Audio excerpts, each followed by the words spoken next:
You set the goals, you feel the fire, but suddenly your momentum stalls out. Your energy just drains. That burning ambition softens into hesitation, and you look around wondering exactly what went wrong.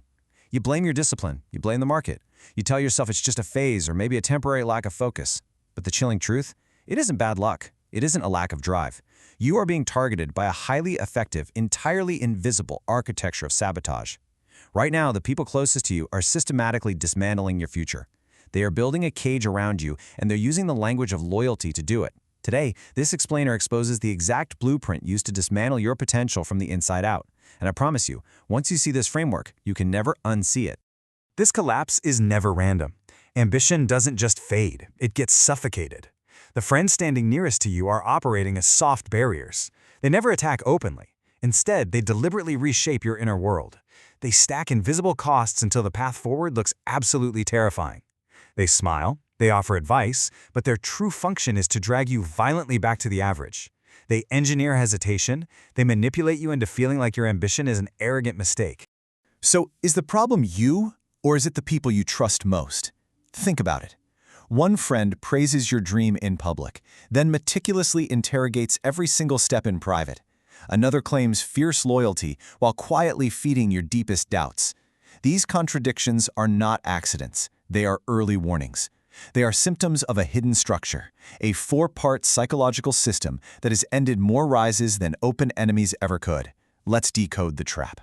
Enter the first archetype, the restrictive critic. This ally judges ambition itself.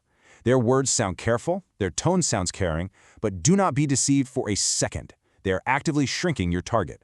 By controlling the emotional climate, they apply a steady, crushing pressure to keep you small, to keep you acceptable to the herd. They act as the absolute gatekeepers of your group's comfort zone. If you threaten to outgrow them, they deploy this restrictive criticism as an emergency brake on your momentum. Watch their tactics closely, because they are brilliantly subtle. They deploy well-timed questions about risk. They weaponize family expectations. They literally force you to edit your own goals before the words even leave your mouth. You start to second-guess your timing. You shrink your scale. Ultimately, you begin to question your very right to want more. Understand this. That hesitation is entirely manufactured. It is a psychological block installed by someone who's supposed to have your back. Their true motive is deeply cynical. It is a steady pressure to stay smaller, safer, and more acceptable to the group. This is never about analyzing your business plan or protecting your life goals. This is about control. They manipulate the climate so heavily that stepping out of line feels like a direct betrayal of the group's survival. They make you feel that outperforming them is a moral failure. They trade on your guilt to ensure you never make them feel inadequate. The second threat operates as the judgment-heavy companion. This friend turns every casual conversation into a covert scorekeeping exercise. They relentlessly evaluate flaws. They rank people. They force internal measurement. Without even realizing it, you are being conditioned to view the entire world through a crippling lens of hypercriticism. When every conversation revolves around tearing down the successes of others, you learn a terrifying lesson. If you succeed, they will tear you down too. This judgment acts as a psychological contagion. Under their influence, self-acceptance becomes completely impossible. Empathy thins out rapidly. Defensiveness skyrockets. You absorb this toxic, hypervigilant lens, turning it inward until your own flaws are magnified and your growth is entirely ignored. You lose the open mindset that attracts high-value allies. Slowly, you become a mirror of them. You become guarded, cynical, and paralyzed by the constant fear of being judged. They leverage your emotional closeness as a weapon. This constant judgment is almost always driven by their own hidden terror of being left behind. They measure you constantly to ensure you never outgrow their reach. And the real tragedy? You internalize their ruler. You begin to hack away at your own ambition, hiding the very best parts of your true self just to keep the peace. You shrink your personality and your drive to fit perfectly into the microscopic box they've assigned to you.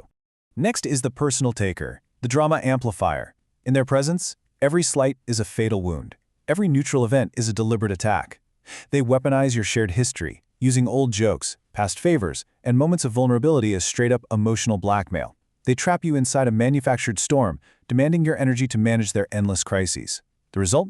You have absolutely nothing left to build your own momentum. They bleed your emotional reserves dry. Their chaos is a deliberate strategy to anchor you in place. The final archetype puts the lock on the cage, the adversity avoider. This friend treats any difficulty as a signal to quit and immediately shifts responsibility outward. To them, the system is rigged. The game is fixed.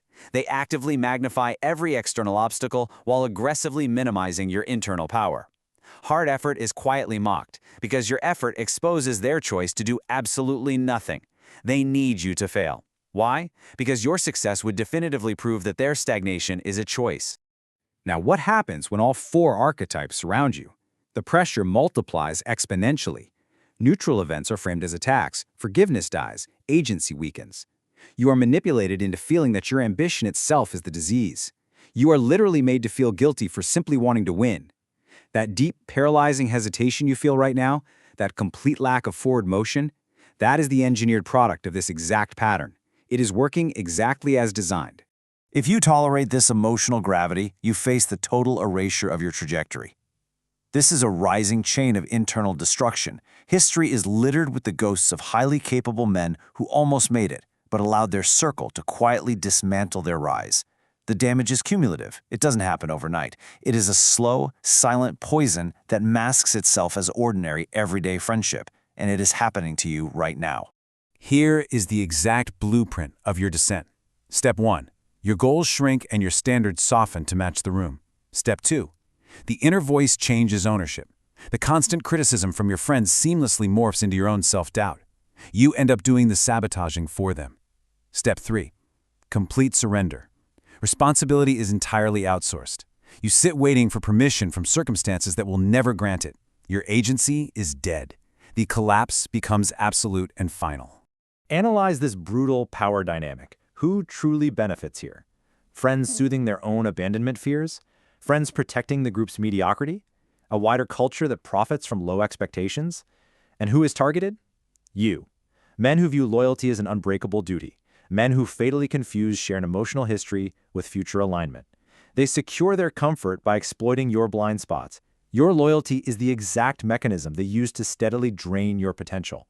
Because the language of friendship is considered sacred, you refuse to see the attack. You give them the benefit of the doubt year after year, as your potential bleeds out in total silence. You misread the battlefield. You falsely believe that calling this dynamic toxic is a betrayal. Make no mistake, that silence is the single most lethal weapon these 4 archetypes wield. It allows the destruction of your future to happen completely unchecked. The cycle is clear. The psychological damage is already done. You are now backed against the wall, facing a brutal, binary choice about your future. There is no middle ground. There is no compromise that magically saves both your ambition and your toxic circle. Only 3 paths remain open to you. Your survival, your entire trajectory, depends entirely on how you handle this emotional gravity. Path 1. Stay loyal. Keep the bonds tight and let your ambition rot into a private, manageable disappointment. The power stays with them. Path 2. Create distance without drama. You ruthlessly reduce your emotional investment. Instantly, your energy returns. Your decisions sharpen. You force a vacuum, allowing new relationships to form strictly around shared standards, and your trajectory violently resumes. You leave the dead weight behind and finally accelerate. Path 3 is volatile, direct confrontation.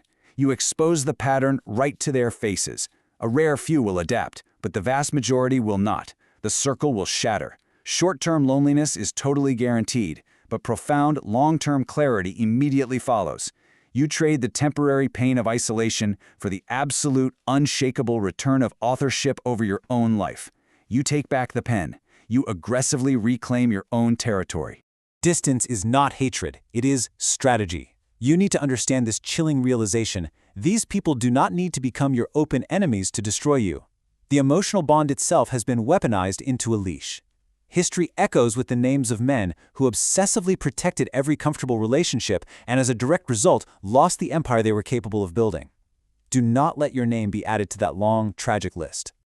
Success requires the ruthless policing of your inner weather. Distance is not cruel. It is a strategic necessity for your survival. Look closely at the faces in your circle. Measure the unseen forces dragging you back to the average. The architecture is already in place. The trap is set. The only question that matters now is this: which of these paths are you already walking?